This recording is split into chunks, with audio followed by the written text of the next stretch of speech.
Hello friends, जय Shri cart में आपका स्वागत है। आज हम भारतीय इतिहास के कुछ विषय भाग 1 का चैप्टर 4 विचारक, विश्वास और इमारतें, इसका भाग 3 पढ़ रहे हैं। पिछली वीडियो में मैंने आपसे क्वेश्चन किया था कि मगध के वंशों का क्रम बताइए। तो मगध में जो हमारा मगध साम्राज्य था उसमें 4 वंश हुए, जिनमें सबसे पहला हर्यक वंश, दूसरा शिशुनाग वंश, तीसरा नंद वंश और चौथा मौर्य वंश था। अब आज का हमारा क्वेश्चन है कि मौर्य वंश का संस्थापक कौन था। तो इसका आंसर आपको कमेंट बॉक्स में देना है। चलिए अब बात कर लेते हैं अपने चैप्टर की। चैप्टर में आज का हमारा टॉपिक है स्तूप। हम कह सकते हैं कि हमने गौतम बुद्ध के बारे में थोड़ा पढ़ लिया है, उनका जन्म, उनका जीवन परिचय और थोड़ा सा बौद्ध धर्म के बारे में। लेकिन अब हम और स्तूपों के बारे में भी थोड़ा सा पढ़ा है, लेकिन अब हम स्तूप के बारे में थोड़े डिटेल से पढ़ते हैं। तो स्तूप क्या होते हैं? स्तूप का अर्थ होता है थेर, धुआं या टीला। ढेर, धुआं या टीला, ये मैं आपको पहले भी बता चुकी हूँ। हमने देखा है ना, ढेर या टीला, हम मान लो कोई मिट्टी डाल देता है, कहीं मकान वगैरह बनता है तो मिट्टी डलती है तो वो एक ढेरनुमा आकृति में आ जाती है, और टीलेनुमा लगती है जैसे पहाड़ों जैसी आकृति में लगने लगती है, तो उसी को ढेर, धुआं या टीला कहते हैं। और उसी आकार के क्या बनाए जाते हैं? हमारे स्तूप बनाए जाते हैं। ठीक है, अब नेक्स्ट है कि अब जो स्तूप हैं वो कहाँ बनाए जाते हैं। तो ये भी मैं आपको बता चुकी हूँ कि स्तूपों का निर्माण महात्मा बुद्ध के अवशेषों पर हुआ। जो महात्मा बुद्ध की मृत्यु के पश्चात उनके जो अवशेष थे, उनकी हड्डियाँ, राख वगैरह, उसको बहुत सारे हिस्सों में बांट दिया गया और जो एक हिस्से को एक स्थान पर गाड़कर और उसके ऊपर स्तूपों का निर्माण करवा दिया गया। तो हम कहते हैं कि जो स्तूप हैं वो महात्मा बुद्ध के अवशेषों पर बनाए गए। ठीक है, अवशेष नीचे गाड़ दिए और उन पर स्तूप बना दिए गए। इससे क्या, एक उनके याद के प्रतीक के रूप में क्या रहेंगे, वो याद रहेंगे और बौद्ध धर्म के ऐतिहासिक इमारतों में गिने जाएंगे। ठीक है, अब जो हम बात करते हैं, हमें पता है स्तूप कई हैं, तो सबसे पहले हम बात करते हैं सबसे प्राचीन स्तूप की। सबसे प्राचीन स्तूप कौन सा है? कपिलवस्तु, नेपाल का। अब कपिलवस्तु याद कीजिए, मैंने आपको बताया था कि जो महात्मा बुद्ध थे उनका जन्म कपिलवस्तु में हुआ था। तो कपिलवस्तु, और ये कहाँ पे है? नेपाल में है। तो जहाँ उनका जन्म हुआ था वहाँ सबसे पहले स्तूप बनाया गया, और तभी तो वो सबसे प्राचीन स्तूप हुआ। तो सबसे प्राचीन स्तूप यदि आपसे पूछ लिया जाए तो कौन सा है? कपिलवस्तु, जो कहाँ पे है? नेपाल में। ठीक है, फिर अब क्या है, सबसे ज़्यादा स्तूपों का निर्माण किसने करवाया? तो किसने करवाया? अशोक ने करवाया। ये भी आपको पता ही होगा कि जो गौतम बुद्ध के सबसे ज़्यादा स्तूप थे उनका निर्माण अशोक ने ही करवाया। हमें पता ही अशोक ने कितना ज़्यादा बौद्ध धर्म का प्रचार किया है, और अशोक की वजह से ही बौद्ध धर्म इतना विस्तृत हो पाया है। तो जो सबसे ज़्यादा स्तूपों का निर्माण है वो किसने करवाया था? अशोक ने करवाया था। ठीक है, अब बात कर लेते हैं कि सबसे बड़ा स्तूप कौन सा है। अभी हमने बात की थी सबसे प्राचीन स्तूप की, तो प्राचीन कौन सा था? कपिलवस्तु, नेपाल का। अब हम बात कर रहे हैं कि सबसे बड़ा स्तूप कौन सा था। तो सबसे बड़ा स्तूप हमारा था सांची का स्तूप, जो हमारे भोपाल में है, हमारे ही मध्य प्रदेश के भोपाल में। ठीक है, भोपाल के पास कौन सा? सांची का स्तूप, जिसके बारे में हमने अभी पढ़ा था। अब क्या है कि अभी हमने बात कर ली सबसे प्राचीन स्तूप की, फिर हमने बात कर ली सबसे बड़े स्तूप की। अब हम बात करते हैं सबसे प्रसिद्ध स्तूप की। सबसे जो प्रसिद्ध स्तूप है वो है अमरावती, और ये कहाँ पे है? आंध्र प्रदेश में है।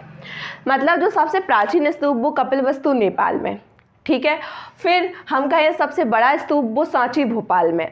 और फिर हम कहें कि सबसे प्रसिद्ध स्तूप तो वो कहाँ पे है? हमारा अमरावती, आंध्र प्रदेश में। ठीक है, और ये जो भोपाल, ये मध्य प्रदेश राज्य हो जाएगा इसका। ठीक है, अब ये जो सबसे प्रसिद्ध स्तूप है हमारा अमरावती का, इसका निर्माण इक्ष्वाकु वंश के जो राजा थे उन्होंने प्रारंभ करवाया था। मतलब जो इक्ष्वाकु वंश था उसमें तो इसका निर्माण प्रारंभ हुआ था, और ख़त्म कहाँ में हुआ था? सातवाहन वंश के जो राजा थे उन्होंने इसको ख़त्म करवाया था। तो इसका जो निर्माण हुआ वो इक्ष्वाकु वंश के से प्रारंभ होकर सातवाहन वंश में खत्म हुआ। कौन से स्तूप का? अमरावती के स्तूप का। ठीक है, अब क्या है? चैत्य क्या होते हैं?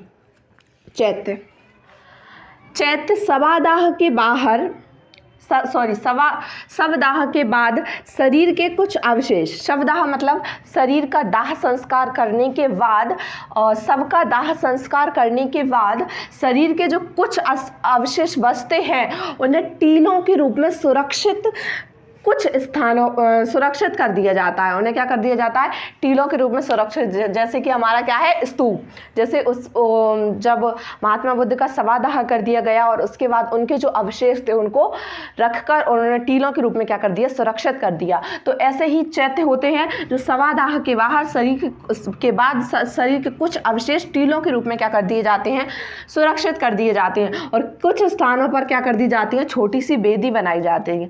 अब क्या है कि जैसे महात्मा बुद्ध के अवशेष कहीं गाड़ दिए, अब होता है ना कि किसी का पैर ना पड़े, इसलिए उन्होंने टीलों का निर्माण कर दिया। और किसी ज़्यादा विशेष व्यक्ति के नहीं हैं तो वहाँ वेदियाँ बनाई जाती हैं छोटी। हम अपने भी घरों में देखते हैं कुछ ऐसी जगह होती है जहाँ पैर नहीं रखा जाता, तो वहाँ पर कुछ ऐसी चीज़ों का निर्माण कर देते हैं जिससे वहाँ पैर ना लगे, या पूजा पाठ से संबंधित। जैसे कि हमारी प्राचीन संस्कृति में कहते हैं ना कि आंगन के बीच में तुलसी घर होना चाहिए। तो वो तुलसी घर कभी आपको पता है, आपने कभी सोचा है कि वो तुलसी घर आंगन के बीच में क्यों बनाया जाता है? वो इसलिए बनाया जाता है क्योंकि घर के आंगन के बीच में पैर रखना शुभ नहीं माना जाता, या घर के आंगन के बीच में पैर को नहीं रखा जाता है। इसलिए उस तुलसी घर को बना देते हैं, जिससे क्या उस स्थान की पूजा भी होती रहेगी और तुलसी घर के बन जाने से वहाँ कोई पैर रख ही नहीं पाएगा। बट आज का जो हमारा भौतिकवादी समाज है उसमें हमारी संस्कृति की जो चीज़ें हैं वो विलुप्त होती चली जा रही हैं। तो वो क्या कर देते थे, ऐसे ही अगर कोई छोटा होता था तो वहाँ पर क्या बना देते थे? छोटी सी बेदी बना देते थे, और इसी को हम क्या कह सकते हैं? चैत्य कह सकते हैं। अब बुद्ध के जीवन से जुड़े प्रमुख चैत्य, बुद्ध के जीवन से जुड़े, तो सबसे पहला तो था जहाँ वे जन्मे थे, कहाँ? लुम्बिनी में, ठीक है। उसके बाद जहाँ उन्होंने ज्ञान प्राप्त किया, कहाँ? बोधगया में, ठीक है। उसके बाद जहाँ उन्होंने प्रथम उपदेश दिया, कहाँ पे? सारनाथ में। और उसके बाद जहाँ उन्होंने निब्बान प्राप्त किया, मतलब कि हम कहें कि मृत्यु हो गई उनकी, तो वो कहाँ पे? कुशीनगर में, ठीक है। तो उनके जीवन के यही, अगर आपका क्वेश्चन आ जाता है कि बुद्ध के जीवन से जुड़े 4 प्रमुख स्थान बताइए, तो वे भी स्थान यही होंगे जहां उनका जन्म हुआ था, लुम्बिनी। उसके बाद जहां उन्हें ज्ञान की प्राप्ति हुई थी, बोधगया। उसके बाद जहां उन्होंने प्रथम उपदेश दिया था, सारनाथ। और उसके बाद जहां उन्हें निब्बान प्राप्त हुआ था, कुशीनगर। तो ये चारों ही जो जगह हैं वो बुद्ध के जीवन की बहुत ही इम्पोर्टेंट जगह हैं, तो इन्हें याद रखना भी ज़रूरी है। और बुद्ध के जीवन से जुड़े प्रमुख चैत्य भी यहाँ पर हैं। अब हमारा नेक्स्ट टॉपिक है कि स्तूप क्यों बनवाए जाते थे, स्तूपों का निर्माण क्यों कराया जाता था। तो स्तूप कई जगह है जिन्हें पवित्र माना जाता था, कई जगह जिन्हें पवित्र माना जाता था। जैसे अभी मैंने बताया आपको कि वो स्थान जहाँ गौतम बुद्ध का जन्म हुआ, लुम्बिनी। वो स्थान जहाँ उन्हें ज्ञान की प्राप्ति हुई, बोधगया। वो स्थान जहाँ उन्होंने प्रथम उपदेश दिया, सारनाथ। और वो जगह जहाँ उनको निब्बान की प्राप्ति हुई, कुशीनगर। तो ऐसे जो स्थान हैं इन्हें पवित्र माना जाता था। और इन स्थानों को, मतलब अब जब उनके जीवन से संबंधित स्थान है तो इन्हें पवित्र माना गया। और इन पर स्तूप और इसलिए बना दिए गए ताकि उन स्थानों को याद किया जा सके। जैसे हम देखते हैं कि मान लो हम देखते हैं किसी महापुरुष का कहीं जन्म हुआ, तो वो उनके एक जीवन का एक पवित्र स्थान हुआ, क्योंकि वहाँ उनका जन्म हुआ। वो धरती पुण्य हो जाती है जहाँ एक महापुरुष, एक शहीद, एक वीर का जन्म होता है। तो वहाँ पर क्या करते हैं? उनकी प्रतिमा स्थापित कर दी जाती है। इससे क्या है कि लोग उन्हें हमेशा याद करते रहेंगे और ये भी याद करेंगे कि इसी धरती पर इनका क्या हुआ था? जन्म हुआ था, या इसी धरती पे, या उनसे जुड़ा कोई कार्य हुआ हो तो इसी धरती पे इन्होंने ये कार्य किया था। तो ऐसे ही क्या था, महात्मा बुद्ध के जो कई जगह स्थल थे जो पवित्र माने जाते थे, इन जगहों पर बुद्ध के अवशेष गाड़ दिए गए और उन पर टीले बना दिए गए और उन टीलों को स्तूप कहा गया। मैंने अभी बता चुकी हूँ आपको कि जो स्तूपों का निर्माण है वो बुद्ध के अवशेषों पर किया जाता था। अब क्यों किया जाता था? इसलिए किया जाता था, जो निर्माण किया जाता था अवशेषों को, एक तो अवशेष संग्रहित रहे, मतलब जो अवशेष हैं यदि मान लो उन पर टीले ना बनाए जाते तो पता नहीं कहाँ होते, उनका कोई पता ही नहीं चलता कहाँ जाते। तो एक तो उनके ऊपर टीले बना दिए, मतलब वो सुरक्षित हो गए, और दूसरा लोगों को इनकी जानकारी रहे। वही बात मैंने बताई कि जैसे कि कोई स्थान है उन पर उनकी मूर्ति स्थापित करवा दी तो लोग उनके बारे में और जानते हैं और जानकारी रहती है और वो स्थान एक टाइप से पुण्य स्थल बन जाता है। वैसे ही अब क्या है, टीले बन गए तो टीले उनके धर्म के प्रतीक हो गए, और प्रतीक हो गए तो वहाँ पर लोग जाएंगे, उनके महत्व के बारे में जानेंगे, उनके जीवन में उन्होंने जो किया उसके बारे में जानेंगे। तो इस प्रकार इसी कारण से क्या बनवाए जाते हैं, स्तूप बनाए जाते हैं। ठीक है, अब ये क्वेश्चन तो सॉल्व हो गया, स्तूप क्यों बनाए जाते हैं। अब नेक्स्ट क्वेश्चन है कि स्तूप कैसे बनाए जाते हैं, मतलब स्तूप कैसे बनाए जाते थे। तो दान के द्वारा, स्तूप काय के द्वारा निर्माण होता था, दान के द्वारा। अब दान कौन देता था, तो दान देते थे राजा, और मुख्यतः स्तूपों में दान किसने दिया, सातवाहन राजाओं ने दिया। ठीक है, क्यों, क्योंकि हमें पता है कि जो अमरावती के स्तूप का निर्माण किसने करवाया था, सातवाहन शासकों ने करवाया था। अब आप कहेंगे बिल्कुल सही पकड़ा आपने कि इसका निर्माण प्रारंभ तो इक्ष्वाकु वंश में हुआ था, लेकिन इसको जो समाप्ति थी या इसका पूरा कार्य वो किसने करवाया था, सातवाहन वंश के शासकों ने करवाया था। ठीक है, तो एक तो राजा देते हैं और जिनमें मुख्यतः सातवाहन वंश के, फिर व्यापारी देते हैं दान, और कुछ शिल्पकारियों की श्रेणी के भी उदाहरण मिले हैं जिसके बारे में अभी आपको बता रही। अब वो शिल्पकारियों की श्रेणी कौन सी है, तो जो सांची के स्तूप का एक तोरण द्वार है, सांची का जो स्तूप है मध्य प्रदेश भोपाल के पास, तो सांची के स्तूप का जो एक तोरण द्वार, उसमें मैंने भी आपको बताया भी था कि 4 तोरण द्वार थे, और जब उसकी खोज हुई तो एक तोरण द्वार क्या मिला था, डला मिला था। सॉरी, मैं आपको इसके बारे में आगे बताऊंगी। ठीक है, तो जो सांची का स्तूप है उसका जो तोरण द्वार था, तो तोरण द्वार का निर्माण हाथी दांत का काम करने वाले शिल्पकारों की श्रेणी के दान से हुआ था। मतलब एक शिल्पकार की श्रेणी थी जो हाथी दांत का काम करती थी, उन्हीं ने दान दिया था, और उसी दान से सांची के एक तोरण द्वार का क्या हुआ था, निर्माण हुआ था। तो इस प्रकार हम यहाँ लिख सकते हैं कि शिल्पकारों के दान से भी क्या होता है, स्तूपों का निर्माण होता है, क्योंकि हमें साक्ष्य मिला है। ठीक है, अब क्या है कि स्तूप की संरचना कैसी होती थी, वैसे तो हम बता चुकी हूँ मैं आपको, बट अब डिटेल में बता देती हूँ थोड़ा। स्तूप कई प्रकार के होते हैं, जैसे टीलेनुमा, टीला मैंने अभी आपको बताई था, किसी भी चीज़ का ढेर लगा दो उसे हम टीला कहते हैं। टीलेनुमा, गोलाकार, ठीक है, अंडाकार, ये, और इसे क्या कहते हैं, अंड भी कहते हैं। क्या अंड हो गया। अब क्या है, अंड के ऊपर एक हर्मिका लगी होती थी। ठीक है, चित्र देखो स्तूप का समझ आएगा। अंड के ऊपर एक हर्मिका लगी होती थी, और हर्मिका में एक मस्तूल लगा होता था, एक उसके ऊपर मस्तूल रहता था, और मस्तूल को क्या कहते थे, यष्टि कहते थे। ठीक है, सॉरी यष्टि कहते हैं। और इसके ऊपर, मस्तूल के ऊपर क्या लगी होती है, एक छतरी नुमा आकृति, एक छतरी सी लगी होती है। ठीक है, तो इस प्रकार ये स्तूप की संरचना होती है। और क्या है कि पहले तो स्तूप केवल अंडाकार होते थे, मतलब जो गोल टाइप वाले स्तूप हम देखते हैं, सांची का देखते हैं हम, अमरावती का देखते हैं, बुक में चित्र देख ही सकते हैं। तो पहले स्तूप केवल अंडाकार होते थे, लेकिन बाद में क्या होने लगे, चौकोर भी स्तूप बनाए जाने लगे। कैसे, चौकोर। ठीक है, अब क्या है कि पहले के स्तूप कौन कौन से, सांची और भरहोत। सांची और जो भरहोत का स्तूप है उसका निर्माण अशोक ने करवाया था, दोनों का ही, और इनमें कोई अलंकरण नहीं है। मतलब जो पहले के स्तूप होते थे वो सादा सिंपल बनाए जाते थे, उनमें ज़्यादा कोई अलंकरण नहीं होता था। जबकि बाद में जबकि और स्तूप जैसे कि अमरावती का देख लो, अमरावती हमारा आंध्र प्रदेश में है, या फिर हम देख लो पेशावर कहाँ है, पाकिस्तान में। तो ये दोनों जो स्तूप थे उनमें ताक और मूर्तियाँ उत्कीर्ण हैं, उनमें क्या है, मूर्तियाँ उत्कीर्ण है, चित्रकारियाँ हैं, उसमें डिज़ाइनिंग है। तो लेकिन पहले के जो स्तूप थे वो उनमें नहीं था, वो तो सादा थे। अब हम आजकल भी देखते हैं कि जो पहले के लोगों की चीज़ें होती थी वो बहुत ही सादा सिंपल होती थी, लेकिन आज बहुत ही डिज़ाइनर चीज़ें चलने लगी हैं। तो क्या होता है, समय के साथ चीज़ों में परिवर्तन होता है।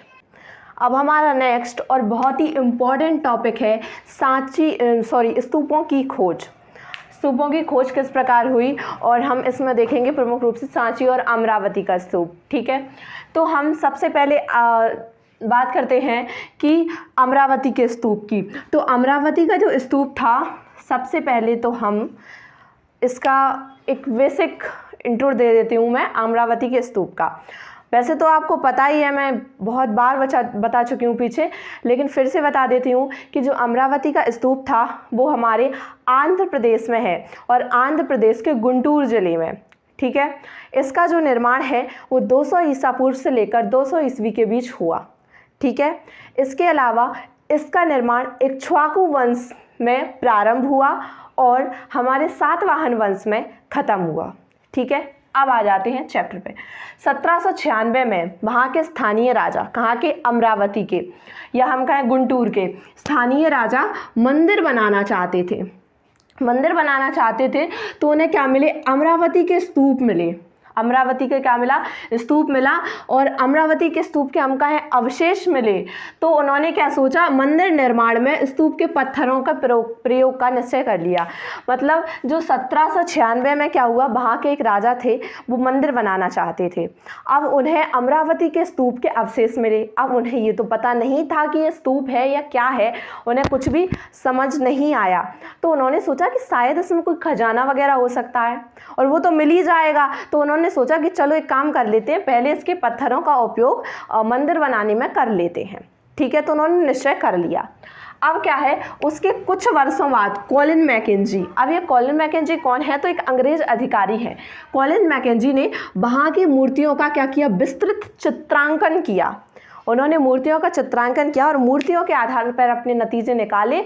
लेकिन मूर्तियाँ के हिसाब से उनके जो नतीजे थे वो ठीक थे, पर वो उतने सही नहीं होते जितने कि होने चाहिए। मतलब अगर अपन केवल मूर्तियों से निकालें तो एकदम सही नतीजे नहीं आते हैं।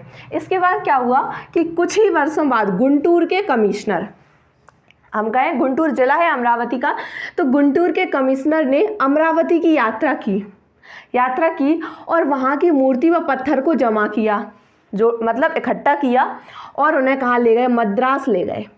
ठीक है, अब मद्रास में ले गए तो जे वहाँ के संगमरमर के पत्थर ले गए थे, और ये जो कमिश्नर था इसी के नाम पर इन पत्थरों का नाम रख दिया एलियट संगमरमर।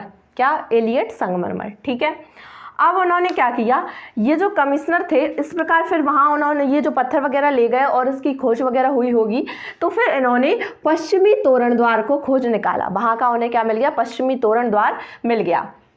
अब उन्होंने फिर धीरे धीरे स्तूप की भी खोज हो गई। लेकिन अब जब उन्होंने ये अध्ययन किया और उसके बाद जो उन्होंने अपने तर्क सामने रखे, तो उनने कहा, क्या कहा, उनके अनुसार कहा गया कि अमरावती का जो स्तूप है वो बौद्ध धर्म का सबसे तो बड़ा और सबसे शानदार स्तूप था। अमरावती का स्तूप बौद्ध धर्म का सबसे बड़ा, सबसे शानदार स्तूप था। लेकिन अब तो वो केवल एक टीला है। अभी हम देखने जाओ तो केवल एक टीला है वो। क्यों हुआ ऐसा? ऐसा इसलिए हुआ कि जो 1850 का दशक था, 1850 के दशक में यहाँ से लगातार पत्थर, यहाँ की कोई ना कोई चीज़ अलग अलग जगह पर ले जाई जाने लगी या ले जाई जाती रही, जिनमें कुछ चीज़ें कलकत्ता में गईं, कलकत्ता की एशियाटिक सोसाइटी ऑफ बंगाल में, कुछ चीज़ें मद्रास गई, मद्रास के इंडिया ऑफिस में, और कुछ चीज़ों को कहाँ, लंदन ले जाया गया। और जिससे इस स्तूप की जो मेन मुख्य दार्शनिक चीज़ें थी वो तो क्या हो गई, नष्ट हो गई, और ये स्तूप क्या हो गया, मतलब एक टीला ही रह गया।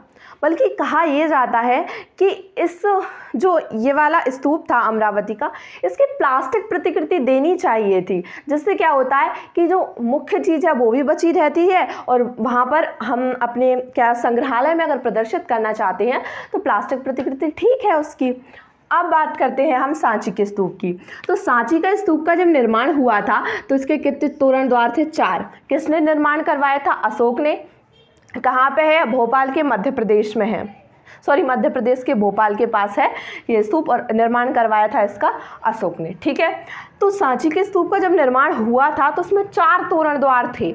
लेकिन 1818 में, कब? 1818 में, ये डेट बहुत इंपॉर्टेंट है, याद रखना। 1818 में क्या हुई? सांची की खोज हुई। तो 1818 में जब सांची की खोज हुई तो क्या था, इसके 3 तोरण द्वार तो खड़े थे, लेकिन चौथा वहीं गिरा पड़ा था। जब निर्माण हुआ था तब 4 ही थे, लेकिन जब खोज हुई तो 3 तो खड़े थे और चौथा वहीं गिरा पड़ा था। और कहते हैं जो गिरा पड़ा था वो सबसे बड़ा तोरण द्वार था। ठीक है, तो जो गिरा पड़ा था वो सबसे बड़ा तोरण द्वार था। और अमरावती और सांची दोनों के ही स्तूपों का विस्तृत अध्ययन किसने किया था? कनिंघम ने किया था। ठीक है, अब हम एक बेसिक तौर पर देख लेते हैं। हमने 2 स्तूपों के बारे में पढ़ लिया है, अमरावती और सांची। हमने देखा कि जो अमरावती का स्तूप था वो एक टीला बचा, लेकिन सांची का स्तूप तो बहुत अच्छी दशा में है, ज़्यादा अच्छी दशा में है। तो ऐसा क्यों है? जबकि अमरावती का स्तूप और भव्य, सबसे शानदार था सांची के से, फिर भी वो नहीं बचा। तो इसके कुछ कारण बताए जा सकते हैं। एक तो ये कहा जा सकता है कि जब इन दोनों ही स्तूपों के लिए ये उपाय सुझाया गया था कि दोनों जो स्तूप हैं इनके अवशेष ना ले जाए जाकर, इनकी चीज़ों को ना ले जाया जाकर प्लास्टिक प्रतिकृतियां दी जाएं, प्लास्टिक मॉडलों को ले जाया जाए। तो अमरावती का स्तूप की खोज पहले हो गई थी, इसलिए उसमें तो इसे नहीं माना गया इस बात को। और इससे क्या है कि उसकी जो मेन चीज़ें थी उनको ले जाया गया अलग अलग जगह और वो नष्ट हो गया। लेकिन जो हमारा सांची का स्तूप था उसके भाग्य अच्छे थे कि उसकी खोज थोड़ी बाद में हुई, और इसी कारण क्या हुआ, उसकी प्लास्टिक प्रतिकृतियाँ, प्लास्टिक मॉडल देकर संतुष्ट कर दिया गया। और जो असली चीज़ें थी, जो मुख्य चीज़ें थी, वो आज भी वहीं हैं। और मैंने आपको इस चैप्टर की शायद स्टार्टिंग की वीडियो में मैंने आपको ये भी बताया था कि जो सांची का स्तूप था वो सुरक्षित इसलिए भी बचा रहा था भोपाल की बेगमों की वजह से, क्योंकि जो भोपाल की बेगमें थीं उन्होंने यूरोपी ले जाना तो चाहते थे इसके तोरण द्वारों को, लेकिन उन्होंने नहीं दिए, बल्कि उन्होंने उनके प्लास्टिक मॉडल उन्हें दे दिए और वो भी संतुष्ट हो गए, तोरण द्वार भी बचे रहे। इसके अलावा उन बेगमों ने इनके लिए अनुदान भी दिया, अनुदान से इनका रखरखाव किया गया और इससे ये बहुत अच्छी दशा में बने हुए हैं। इसके अलावा उन्होंने इसका विकास भी करवाया, क्योंकि उन्होंने अतिथिशाला और वहाँ पर संग्रहालय भी बनवाए। इसलिए हम कहा जा सकता है कि जो सांची का स्तूप है वो अमरावती के स्तूप से अच्छी दशा में बचा है, जबकि अमरावती का स्तूप क्या था, सबसे भव्य और सबसे शानदार था। सांची का इतना नहीं था, लेकिन आज अमरावती का एक टीला ही है और सांची का स्तूप अच्छी दशा में बचा हुआ है। तो आज की इस वीडियो में इतना ही। आशा है आपको ये चैप्टर अच्छे से समझ में आ रहा होगा और आपको ये टॉपिक्स भी अच्छे से समझ में आ गए होंगे। यदि आपको ये टॉपिक समझ में आ रहे हैं तो प्लीज़ हमारी वीडियोस को लाइक एंड चैनल को शेयर एंड सब्सक्राइब कीजिए। अब मिलते हैं इसके पार्ट 4 में। आज के लिए इतना ही। Thank you so much.